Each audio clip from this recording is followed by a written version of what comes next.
now? Are you able to hear me now? I don't know if you can. I miss me waffling on here, and I don't know if you guys can hear me. Let's have a look. Otherwise, this would be really embarrassing.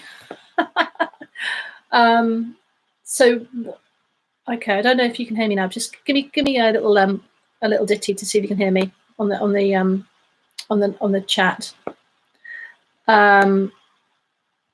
Let's have a look to see if I can get this. Let's have a look.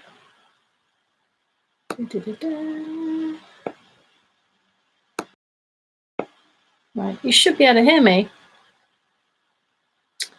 Okay. Just give me a quick something on the chat, Jackie or somebody, if you can hear me or not, and then I can then try and make some adjustments.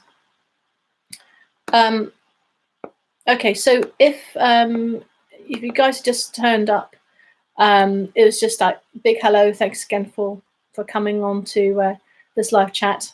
Apologies if the first 10 minutes you couldn't hear me at all. I don't know why that's happened.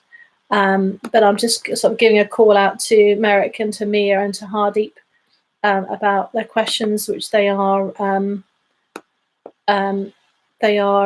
asking about.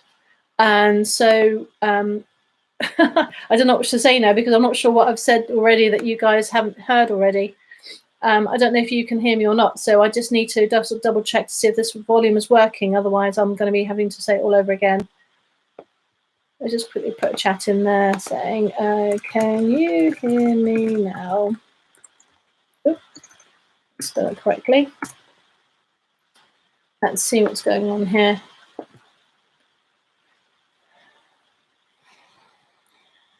Not sure if you guys can hear this or not.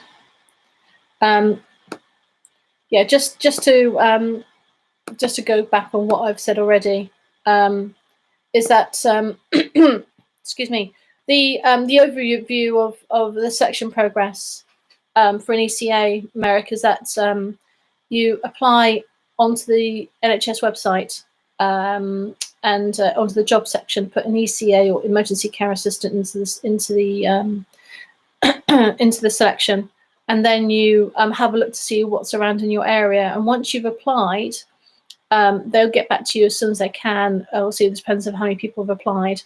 And then they'll ask you for an online question. So that we'll do is I'm going to ask you, like, it's like I know 20 questions of what would you do in this situation, certain situations. Would you be able to, if someone's fallen over and middle of the road, what was your first thought? And they'll give you like a drop down box of possible answers. So that's quite easy in that sense, and it's quite common sense. And after that, they'll ask you for an interview, which then on my one, because I had to go to Taunton for that, they will ask you to come along with your PE kit as well. And I had the interview, and I had my physical my physical test, which is basically like carrying bags up and downstairs for I think 5 minutes or something. And other bits and pieces which they may have changed since I did my ECA 3 years ago. And also they'll ask you to do something to do on a CPR side of things. It doesn't matter if you don't know how to do CPR. They've never touched a resusciani before, don't worry. They will explain exactly what to do. And they just want to make sure that you've got your stamina in your arms and your hands, your wrists, to keep going for 5 minutes, I believe anyway. That's still processed, but it may have changed from the time I did it. And then they will let you know in a couple of weeks, if you've passed that. The other thing you need to do, also, is take a driving test to see how well you drive your own, not your own vehicle, but your own vehicle which will be like they'll let you borrow a van, like an unmarked van, and it's just a normal, like a driving test where they'll ask you to turn left, turn right, reverse, that sort of thing, just to see what your basics of normal road speed driving is. And they'll tell you there and then normally if you've passed or not. If you haven't passed, then I think you've got to have one more chance. I'm not sure.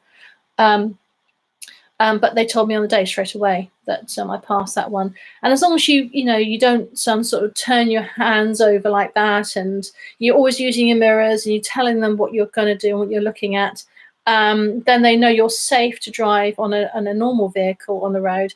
So then when they then say to you after a couple of months, yes, you've got the course of ECA, let's go and put you into a big vehicle and we'll do your blue light driving, then they know you've got a good standard.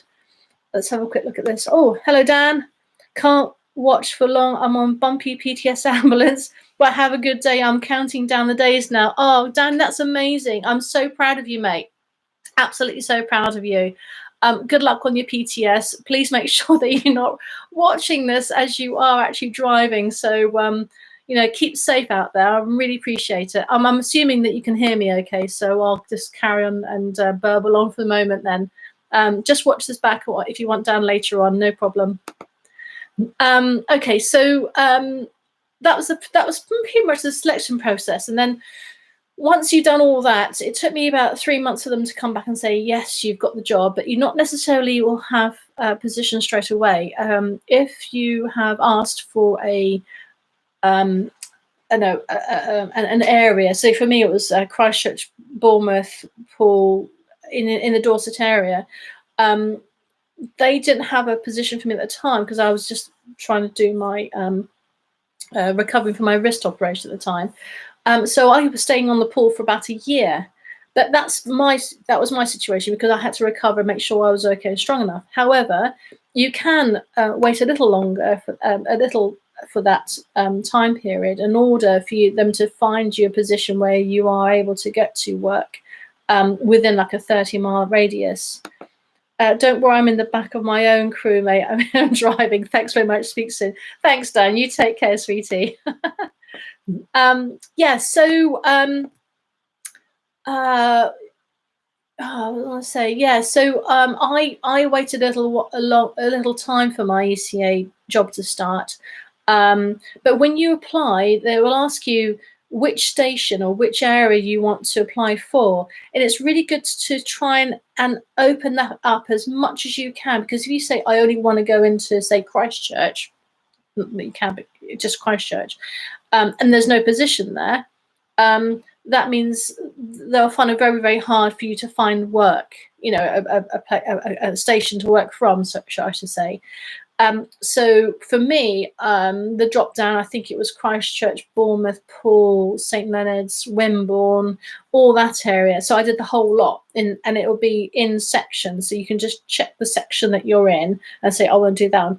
If you want to go further afield, and if you are actually on a border of 2 types of counties, then of areas, then obviously do 2. Then you'll have probably a larger scope of being able to get a position there. But don't worry if they haven't got one for you at that moment in time.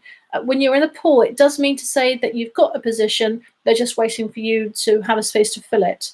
And then when you've got the position, what they will do then is contact you and say, right, this is your start date.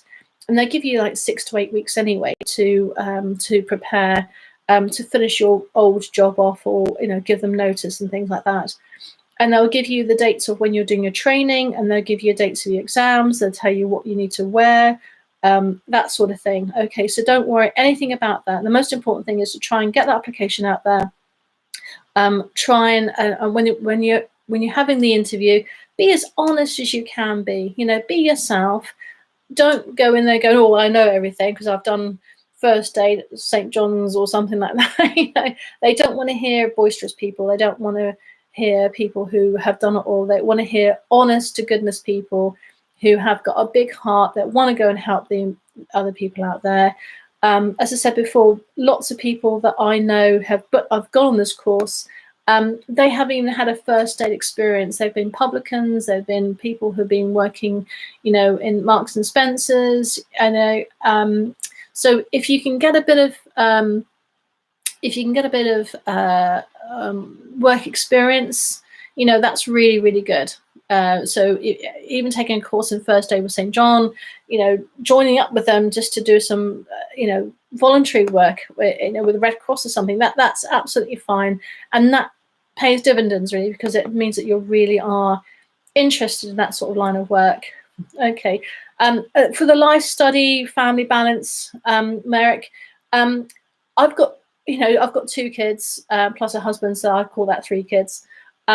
So yeah, it can be a little bit tricky with childminders and things like that. But you just have to be really good with your logistics on when they give you the first year or 2, you'll go on relief, which means you'll only know what you're doing the first 6 weeks of any part of that, of that year. And it could be 2 months in one place, 2 weeks in one place, or 1 week in one place, or 3 days in one place, in different times as well, different stations. They try not to change once they've given you your 6-week rota, which is a rolling rota, relief, I should say. But if they do change, they will contact you and say, oh, we made a change, is that okay? I've always thought it's best to actually look on the GRS, which is the software, which is the global registering system. It's free, it's on our website, and you can pick up your mobile phone or laptop and just check it on a every other day basis, really, just to make sure that you know what you're doing and you can tell people where you're going to be. Of course, if you haven't got kids, you haven't got a husband, you haven't got pets, I suppose the world's your oyster. You can do whatever you want. You can do overtime and all that sort of thing. But I'm not saying don't have kids, just saying it can be a little bit tricky. But I mean, mine's 9 and 7, and I've done it since before they were born. So, it is possible. It's just have to be really managing very well logistically. Okay, so Merrick, I hope that answers your question. If it doesn't, then obviously let me know and I'll find out what else I can do for you. And I said another big shout out to Mia or Maya. I keep on getting that wrong. I'm so sorry. At this moment in time, I believe you're at school. So hopefully you'll be able to watch this video when you come back. Hello from school. Most importantly, Maya, just get your grades at school. Make sure that you do your English well, do your maths well.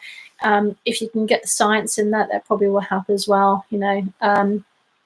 You can't start, I believe, an ECA job until you're 18, I believe. Again, it may have changed, but I think you've got to be 18 to do that.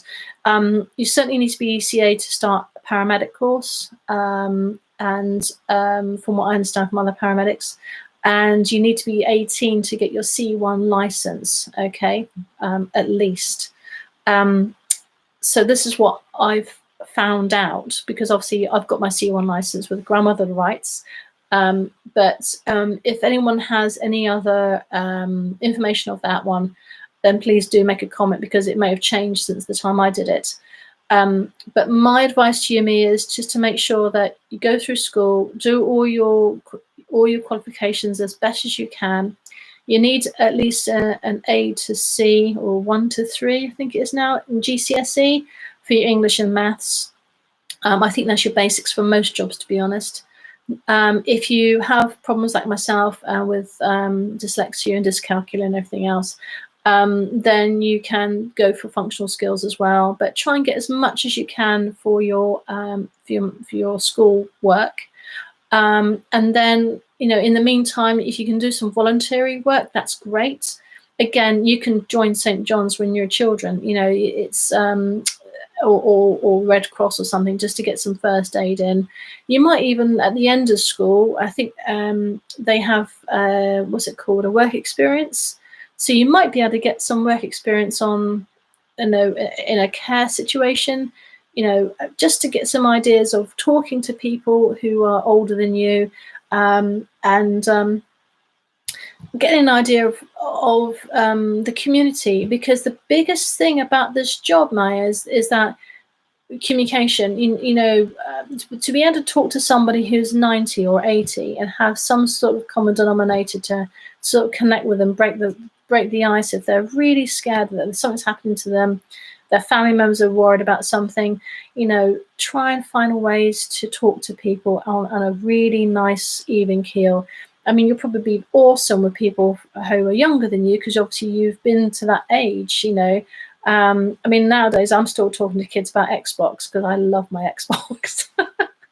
I'm a proper little gamer, yeah. So I mean, I can connect that way, and I'm in sort of a situation where I've obviously had like 50 years experience of life before me, and I still can connect to people who are older than me as well. Sometimes it's difficult. Sometimes, you know, walks of life are different, but then that's what makes us all individual and unique and wonderful as human beings and creatures of the earth, of course. Okay, so you said about what food to take on shift. Okay, so when I still have problems with this. On relief or on a rota, which means you have a set amount of time, or a relief when you they can change the week. I always like to take, if I can, take a little packed lunch of something with me and a drink, or a bottle that I can fill up with water. Normally, if you've got quite a good station, they have a microwave or an oven or something. They will have some kind of kitchen area for you to prepare your food. So if you've cooked your rice beforehand and put it into a pot, then you can heat it up. I mean, quite often I'm having soups at work, but often also, naughtily, I also go on break. Before I go to break, I pop into a gas station or petrol station and I pick up some bits and pieces to eat there as well. On a late shift, I find that I snack a bit because I don't want my sugar levels to go down too much. I would say don't bring in masses and masses of food. Yeah, bring your fruit and bring your sort of snack bars, and make sure you have some sort of main meal when you have your lunch. Now, remember, lunch might be, I don't know, 9 o'clock at night. You know, so have some dinner, have some decent food through the day, and have something, maybe a light lunch at 9 o'clock at night, because you don't want to go around with a really heavy tummy. But it's up to yourselves. You know, it's the same way of how to sleep, you know, through the daytime, and that's something I've got to worry about now, because I've never needed to have a sleep in the daytime in order to work very, very late at night. Because I did that the first year, and I can't remember what it's like now. Yeah, bring some snacks, but bring healthy snacks. Yeah, and don't sort of bring like too many like chocolates and things like that, because unlike what I thought when I joined the service, I thought it'd be very, very physical, running around and you know, jumping up and down people's chests all the time, and you know, we're very, very fit people. But in fact, we sit down quite a lot in the vans. Yeah, so don't put too much in your body carbohydrate wise, which you don't need. Remember, if you don't use it up, your calories, you are going to keep it on your tummy like I have. Hello, Tom Putnam, how you doing? Hi, Fred, hope you're well. How have you been finding your pre-uni portfolio you've been asked to do? Oh, well, yeah, is that, I'm not sure which one you're talking about. Is that the one about the my level 3 and level 4 for uni? Is that the bridging course you're talking about, Tom, or is that actually on uni? Because we've not received anything at the moment for the portfolio for the actual uni course start, because it won't start until 2 weeks' time. Oh, the bridging course. Yeah, I've done it all, sweetie. It was the level 3 was really good in the way that it was good. It was basically, you have an ECA passport. That's another thing, you guys. You might have that. I don't know. So you have a sheeted piece of paper or a booklet, which every time you've done something, like you put a patient onto a stretcher and put them into the vehicle, and you have made sure that they're safe, that gets ticked off. With the bridging course, even though they know you've done it, they have to see you to do it, and it's a bit of a pain. And I found it quite embarrassing asking the paramedic to say, "Oh, can you just tick off that I've actually put my rubbish away in the shops, you know, or put the rubbish in the right bin?" But it's something that they need. Is a box ticking thing. But also they need to know that you know where to put stuff, you know how to do stuff. So it's all part of that bridging side. And there's 23 units. I don't have a piece of paper on me, but there's 23 units, and each of those units can be ranging between, I don't know, 8 to 15 mini units, and each of those mini units has to be signed off twice, either by the same paramedic or by different paramedics. You can pick it up using the mobile phone. We use something called Pebble Pocket, which is the software, which is a free download on the app on the phone, and then that connects up to Pebble Pad, which is, you can then access on the phone or on your laptop. And the Pebble Pad is where the university people actually say, yes, you've done that correctly, well done, or actually send it back and say, could you then redo this a little bit here, because you haven't explained how you gave O2 to this patient and why you gave the O2 to the patient. It's all about history. So you write it down a little bit like when you write your history down on the EPCR, which you probably don't know about if you're not joined ECAs yet. But you'll write in a little bit like a call to a 68-year-old male with breathing problems, for example, and then you'll make a note to say which unit you are then referring to and say, I administered O2 at 2 litres using this mask for this amount of time, and then I made a note on the EPCR whereabouts it is. And there's a couple of units in there which you ticked off straight away. Tom, I'm currently doing AAP as an internal ECSW and wouldn't believe how much work there is to do. I see we're going with Cumbria Uni with Sec for Para, so I'd be interested to see how you find the course when you get on. Oh, that's brilliant, Tom. Awesome. Well done. Okay. That'd be good to sort of like update each other on how things are, and what difficulties we have, and what trials and tribulations there are. So I haven't got my glasses on, and I'm trying to put my contact lenses up. I could just about read it on the black and white, but thank you for that. Yeah, okay, well, we'll keep in contact, definitely.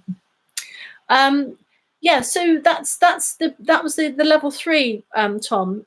Basically it's a box ticking thing. The level 4 part of the bridging is that you would have these assignments or essays you have to write. I think the first essay is about 250 words, and the last one is about 750 words, and they don't give you 10% either side. You just waffle on, and you learn a bit. You get to. They'll ask you to look on something. They'll ask you to find out how to do quotations. They ask you how to look on the journals online. It's basically helping you navigate your way around their website. And I love writing, so I found it very easy. Hi, is it Brandon? Hello, Brandon. How are you doing? It's good to see you. Tom, will you be the first cohort SWAS? No, I'm not. I'm actually cohort number 2. Cohort number 1 was I think it's further up north of me. I think, Tom. I think it's around Bristol. But I'm cohort 2. They're advertising for cohort 3, cohort 4 at the moment, and they're stopping at the moment at that point, I believe. I'm GDWBU. I'm not sure what that means, Brandon. I'm not very good with my my small letters. Sorry. Tom says, have you been able to chat to colleagues about how they found it? Yeah, well, the thing is, with the bridging course, as with an ECA course, Tom, I was able to go onto a WhatsApp. So as soon as you find a group of people that you are with, create a WhatsApp group and then just chat about it. I mean, they all found that the level 3, the asking questions and asking a paramedic to sign things off was really frustrating in a way that you keep on asking them, and then you feel that it's really bad to keep on asking them. However, paramedics also have exactly the same problem when they were learning. Everyone's been a learner. Everyone's had to ask people to tick things off for them, so don't worry about it. I'm good about you. I'm really good, thank you, Brandon. Really, really good. Thanks, mate. Let me just quickly finish off this question about Mia and Hardip, if I may, because otherwise we're going to be running out of time. Okay, so So what food? I did talk about the food. How young? Again, me, I think it's going to be. I think you have to be 18 to become an ECA, from what I understand. Again, if somebody else knows different, please do make a comment on here. You get your uniform when you're training, yes. So when you start your training, I think the first 2 weeks, they'll get you to find the right size, and you order it. And I think I got my uniform probably the last 3 weeks before finishing, or maybe the last 4 weeks before finishing the course. And our one in St. Leonard's, they did this where when we got it, we had to wait for everyone to have their uniforms, and then we all put it on, so we all felt, we're all part of the team, sort of thing. That includes boots, shirts, tops, jackets, yellows, high vises. You get high vis trousers, which I don't think anyone's worn. I've never worn my high vis yellow trousers with my high vis top. I've always had the high vis top for the summer and winter, but never the trousers. You can change your boots every year as well. Just ask them for a new pair of boots. You don't have to pay for those. So none of the uniform you pay for. If you need more uniform, which inevitably you will do, either that you change your size, or they get too dirty, or you just need some for in your car, in the station, and out with you just in case it gets dirty. You'll probably need 3 lots of uniform anyway, to be honest. So always ask anyway. And what else is it? What's the other question she was asking for? What do they look for in an interview, and what would you wear? Okay, Mia. So when you go for any interview, just look your best, look your tidiest. Make sure you obviously have a shower, wash your hair. If you put your makeup on, not too much. Make sure your nails are short and clear and tidy, because they will look at your nails, because you need to have short nails. You can't have long nails, girls or boys. They need to be short and very, nicely groomed, because it's just for health and safety, really. Just wear, interview like a skirt or a top, or a pair, like a trouser suit, something which is formal yet practical as well. But don't wear jeans, don't wear hoodies, anything like that. If you wear your hair up, that's good. If you wear glasses, wear your glasses, but make sure that you are presentable for your interview. It could be that you'll be having an interview online, if this pandemic continues with the COVID, and also make sure your shoes are nice and clean as well. SCAS is doing a live apprenticeship for ECA. Can't wait. They might do. I don't know. Have a look on the SCAS website. South Century might well have more ECAs going over there. That would be good. All right. So I hope that's answered your question there, Mia. Tom, I'm guessing your local clinical education department teaches the practical para skills. If you're talking about from the bridging course, yeah. So what will happen for me, Tom, when I go on to University of Cumbria as a student, paramedic? The University of Cumbria has everything online as well, because of that we can't go to Cumbria. I believe they are having someone coming down from the university to my local area. And then whenever the dates are per month, and we're having our sit down in our lessons in the classroom at St. Leonard's. A lot of it's going to be online, a lot of it's going to be self learning as well, I believe. But the clinical stuff is, it's all going to be in-house, sat down in a classroom, and also having to look online as well with YouTubes. I'm guessing. I really don't know. As soon as it comes along, I obviously will let you guys know. So it's a whole new thing for me as well.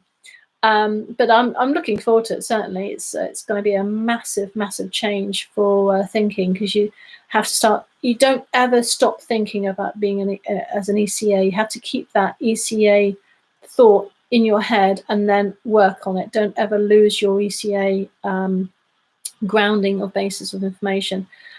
Tom says, it seems like Cumbria Uni have invested a lot in this distance learning para course. Many more trusts going for it. Yes, I think they are, to be honest, Tom. I think Cumbria probably got it on the have probably got the niche now. Beforehand, there was the Portsmouth one. I think that was like 42 weeks or something, really short para course from ECA to para. There was also the Bristol one, which I believe was only 2 years, but that was only to a, what was it called? It wasn't a full degree, it was a, can't think of the name of it now. I think it was a diploma or something, which they needed then to top up for another year or two for a degree. So in a way, I'm actually quite glad that I didn't get into those ones. I applied for all those ones. I applied for 3 or 4 paramedic courses beforehand and got this one. And this one's so much better because not only that, that it's as a full degree, you only pay £1,500 over a course of a year, which comes out of your pocket, out of the payment of ECA payment automatically. So it's £125 a month or something, and that's it. You don't pay for anything else. So if you basically get a whole degree for £1,500, that's not bad at all. Yeah, so Tom says there is so much value, especially in terms of retention, investing and training up in internal staff. They made a good decision. They've made a good decision with you. Oh, bless you. Well, I don't know. We'll see.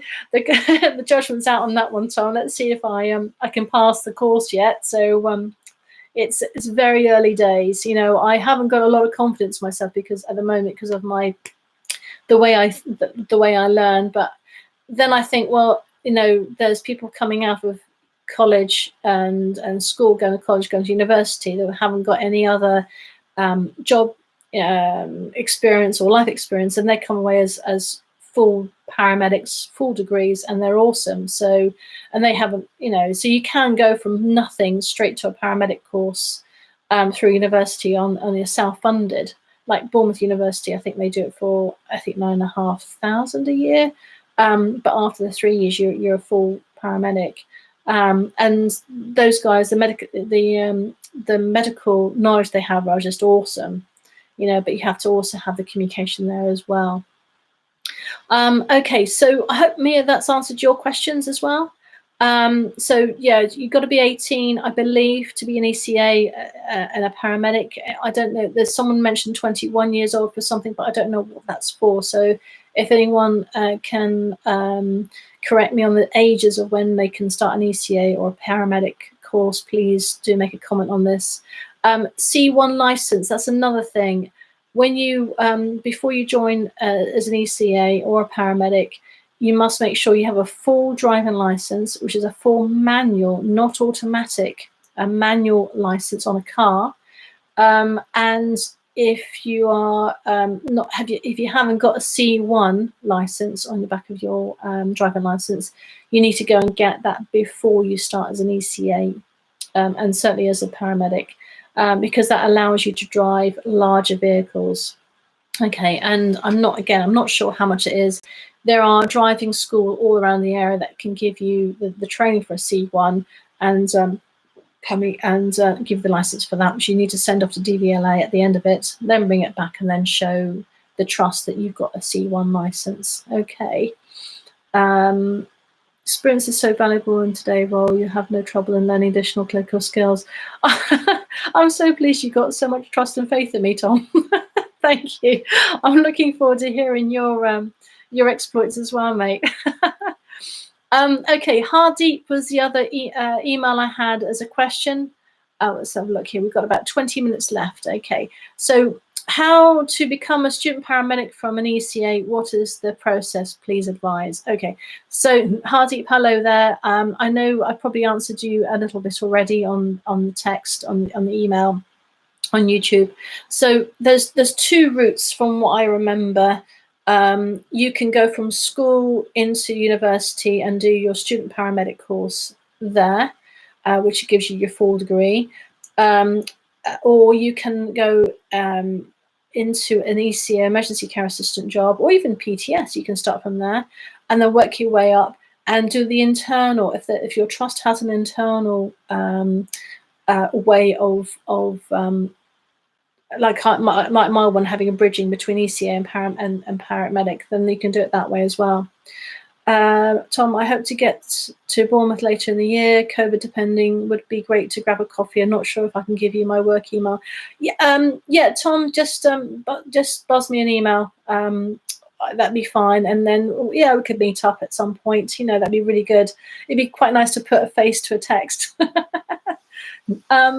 Yeah, so Hardy, yeah, so those are the two ways I believe you can go from to an ECA and then to a student paramedic and to a paramedic. So you can go the direct route through college as a paramedic, or you can go from college to actually applying for a trust as an ECA and then go to paramedic from there.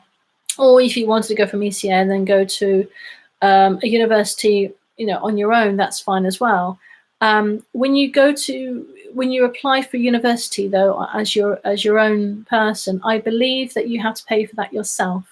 So it's self-funded. Like for example, if I wanted to say I want to go paramedic last year and I couldn't, and I wasn't on a course, I'd have to quit my job as an ECA, go full-time as a paramedic student in Bournemouth Uni if they would have me, and then try and find bank work or try and find some part-time work to keep the money coming in to pay for the mortgage. So it's a really difficult way to do it. Plus, on top of that, you've got all your university fees as well. From memory, though, even though the fees of a degree from university is extremely expensive, I think at the end of the day, I think you probably end up paying like 25,000, whatever. I believe after 30 years, it gets written off anyway. And then when you get to 26,000 a year, you start earning 26,000 a year, they only take out a small percentage of that to pay back your paramedic, your degree anyway.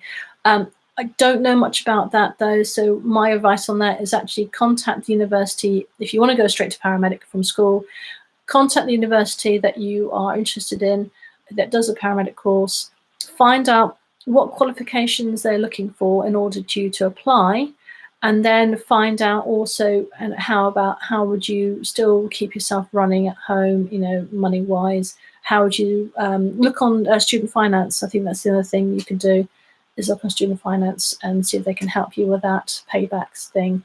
As an ECA route, you just go and apply for ECA route through the NHS website, through jobs, and talk to the HR department of the trust that you are thinking of contacting, and find out from them, you know, can you send me more information about what the job does, you know, how much it gets paid, etc., etc.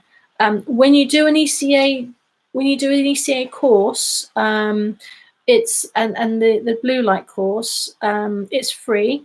However, if you leave within a certain time period, say you left within, I don't know, 6 months or something, I believe that you have to pay back a percentage of the course, because you obviously completed it, but you're not, you've left it again. So there is a clause in the paperwork. So if you pass the course and then left in say 2 months, I believe you have to pay the whole lot back, including the blue light training. So it's a big decision. So make sure that you are at least in there for at least a year, because after a year it's all paid off. You know, you don't pay for anything as an ECA. You don't pay for the training for the clinical side. You don't pay for the training for the driving side. However, if you leave within under a year of that job completely, I believe that you have to pay back the trust for the training you received. But again, double check on that, because most people, like myself, you know, once you've done it, you don't want to leave after a year anyway. So that's all done and dusted. Tom, yes, Tom. My email for work is the usual format. Yeah, and the surname is of course Joyner, Joyner. That's fine. So just drop me an email there. Just remind me who you are, and otherwise I won't know. All these random people asking me questions, I have no idea, but that's fine. Okay, so I'm hoping that's kind of answers your questions. Is there any other questions that anybody else have got at all? I mean, obviously, when I start my training, my first actual day is going to be this, I think, the 6th or 7th of April. It's that week anyway. And I've got 3 days of St. Leonard's training. And I think that's going to be my paperwork and showing certificates. And oh, the DBS is another thing. Whether you're doing as a when you start as an ECA or going on to a student para, you need to have a DBS. That's paid by the trust anyway, unless you've already got your own online DBS. If you've been a childminder or something, you will have it online probably. And that's the DBS, I believe, is updated yearly. But I've only been asked my second DBS now because obviously I'm changing positions, I guess, anyway. And it's dead easy. You just go online, you just drop the down box and answer very, very correctly and honestly, or what's been happening in your life when it comes to crime or no crime or whatever, and then send it off, and then they'll send you a form. The Department of Barring Services or something, whatever DBS stands for, they will send you a form back, which is two-sided, and the ECA or the student paramedic course will want to see that actual piece of paper. And through the COVID at the moment, because I couldn't physically give it to them, I had to make a picture on my phone of both sides and scan it off and send it through email, and that's just as good as well. Okay. The other thing is when you go for an interview, sorry, I meant to tell you this, when you go for an interview, make sure you have all your qualifications with you, and not just written on a piece of paper. Make sure you physically have got all your qualifications with you. So all the GCSEs you had, or the CSEs, that's probably going back too far now, O levels, that sort of thing. Anything that you've picked up through the past, you know, whether it's been driving, if it's been, you've got a first aid course, thank you letters, anything like that. Put it into a folder, make it nice and presentable, so if they want to see it, they've got it straight away for you. And also think about how you want to advertise yourself when you go for these interviews. So when you write out your interview letter to say, you know, I'm so-and-so, I'm really interested in this job as an ECA. You know, this is my background, this is what made me change, why I want to do as an ECA job. For me, it was my boss at the time when I used to work as an IT person. He was an epileptic and I didn't even know he was. I had no first aid experience whatsoever. And he just hit the ground, and I thought, oh, it was just me and him in the room in the classroom when it was in the summer holidays in a school somewhere. And he was just thrashing around on the floor, and I was absolutely scared out of my wits. I had no idea what was going on with him. And all I could do was like stick my leather jacket under his head and just shout downstairs to the workmen, say, I think we need an ambulance. My boss is having a bit of a fit, and I had no idea what that meant, you know, what he was doing. And they did it again, and then he told me what it was, and I thought, right, I need to, next time he does it, I need to know what to do. So that's when I took a first aid course, and then I went on to St. John's, and then it just went on from there. So, you know, they want to know why you want to do the ECA work. You know, maybe you've had someone who's, you know, ambulance has come out to your house or your friend's house, and you thought that, you know, they were really good with the patient. Maybe you like to, I don't know, wear the uniform or something, but it's not just about the uniform.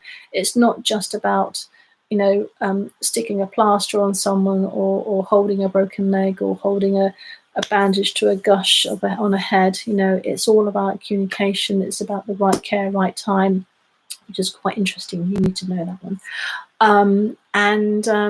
Yeah, just to be the best human being you can be for all walks of life. It doesn't matter about, you know, color, creed, religion, whatever, you know. And they want to hear that. They want to hear these little key words. So have a look on their websites and of the trust and see what their key what's the sort of policies are. You know, what their main things are. You know, and just sort of mention those in your interview perhaps, or we'll have a look to see what they mean, and does it mean anything to you, and if it doesn't, then look it up, you know. Right, okay, so we've only got a few minutes left because I need to go and pick up my boy now, but if there's anything else, please do let me know. I'm more than happy as always to reply to your messages on YouTube, of course. If you can't do it via YouTube, then obviously you can also email me as well through the connector through there.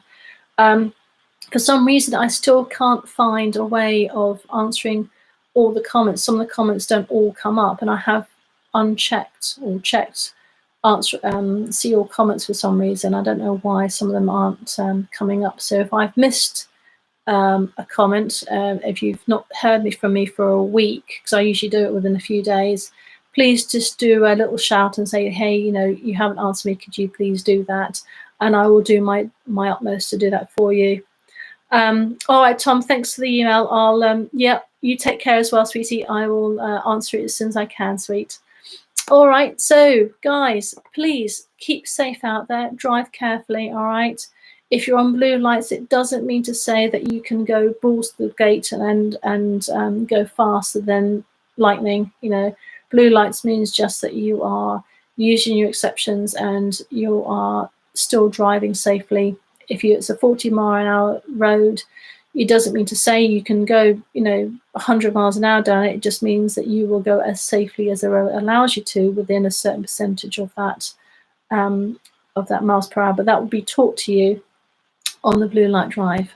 All right, take care, everyone. I will try and well, when my next one's going to probably be in about a week's time, depends on what's going on with other patients, and then I'll give you another update as soon as possible. All right, see you soon.